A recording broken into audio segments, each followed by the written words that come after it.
आप बार बार हिंदू राष्ट्र की बात करते हैं, ये सवाल हमारे जहन में आता है कि हिंदू राष्ट्र आप शुरुआत से, जब आप आध्यात्म से जुड़े तब शुरुआत से आपके मन में था हिंदू राष्ट्र हमारे जीवन बनाना? में प्रारंभ ही हिंदू राष्ट्र हमारे जीवन में प्रारंभ से ही। ऐसा नहीं कि इतने सारे भक्त जुड़े, अनुयायी जुड़े, आपको अपनी ताकत लगी और आपने सोचा कि अब हिंदू राष्ट्र की मांग करते नहीं हैं? नहीं नहीं, हम समय के हिसाब से बदलने वालों में से नहीं है और समय परिस्थिति के हिसाब से बैक होने वालों में से नहीं।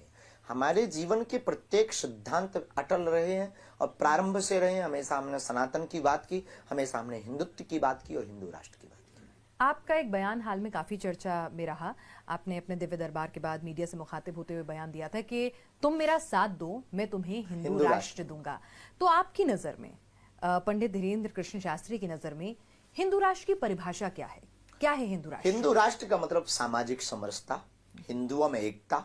ये जो जातिवाद के नाम पर बार बार भारत में, हिंदू इस देश में, भारत हिंदुस्तान में विचित्र स्थितियां बनती हैं, दंगे होते हैं, फसाद होते हैं, राजनीतिक रोटियां सेकी जाती हैं, बार बार कभी किसी को टारगेट, कभी किसी को टारगेट बनाया जाता है। तो हमारी दृष्टि में हिंदू राष्ट्र सामाजिक समरसता का राष्ट्र, जिसमें सभी पंथों को आजादी, जिसमें राम राज्य, ताकि भविष्य में रामचरितमानस पर कोई उंगली ना उठाए, रामचरितमानस की चौपाइयों पर कोई उंगली ना उठाए।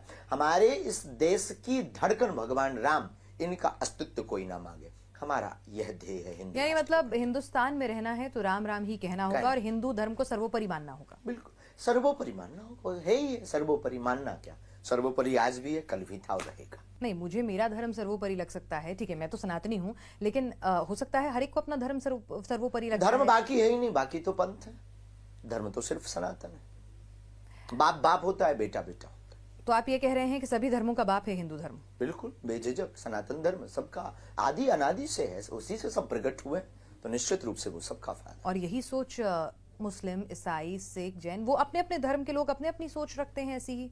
बाकी धर्मों से हमारी कोई बुराई नहीं है, अपने धर्म के प्रति कट्टर, वो धर्म नहीं पंथ है, पहली बात तो आप। अच्छा, आप ये कह रहे हैं। अच्छा, तो आपका ये कहना है कि हिंदू राष्ट्र का मतलब क्या होगा, क्या बदल जाएगा हिंदुस्तान में? क्योंकि आप कह रहे हैं सामाजिक सामरसता आए। हिंदू राष्ट्र का मतलब भारत में सामाजिक समरसता हो वो जाएगी। तो अभी भी हमारा संविधान कहता है कि भाई सबको बराबरी का हक है, सारी चीजें बराबर मिले। ये जातिवाद पर लड़ाई क्यों?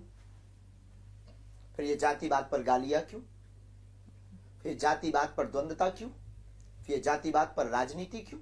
जातियों का वर्णन तो हमारे समाज में क्या, हिंदू धर्म में कहीं से भी जातियां हैं, जातिवाद में जातियों का वर्णन है, सरनेम है, पर उस पर रोटियां नहीं सेकी जाती, उस पर गालियां नहीं दी जाती, उस पर रामचरितमानस के ऊपर टिप्पणी नहीं की जाती, उस पर मनुस्मृति के ऊपर टिप्पणी नहीं की जाती, उस पर संतों के ऊपर टिप्पणी नहीं की जाती। तो उसके लिए तो कानून है, वो काफी नहीं है क्या? हिंदू राष्ट्र होने से अगर किसी को, देखिए मैं ये कह रही हूं कि भाई अगर मुझे किसी का सम्मान करना है तो वो करना है, चाहे उसके लिए कानून हो ना हो। कानून होगा तो मैं डर के करूंगी, और अगर मेरे मन से सम्मान आ रहा है तो मैं करूंगी ही। पहली बात तो आप ये समझ लीजिए, भारत हिंदू राष्ट्र है, सिर्फ घोषणा की आवश्यकता है। दूसरी बात, अन्य सभी पंथ भी इसके साथ हैं।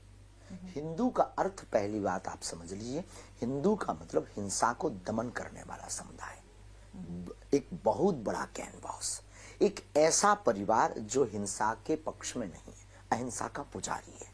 तो क्या भारत का प्रत्येक नागरिक, एक मिनट, भारत का प्रत्येक नागरिक अहिंसा चाहता है या हिंसा चाहता है? ये निर्णय भारत का नागरिक करे, और अगर वो अहिंसा चाहता है तो भारत हिंदू राष्ट्र कागजी तौर पर घोषित हो।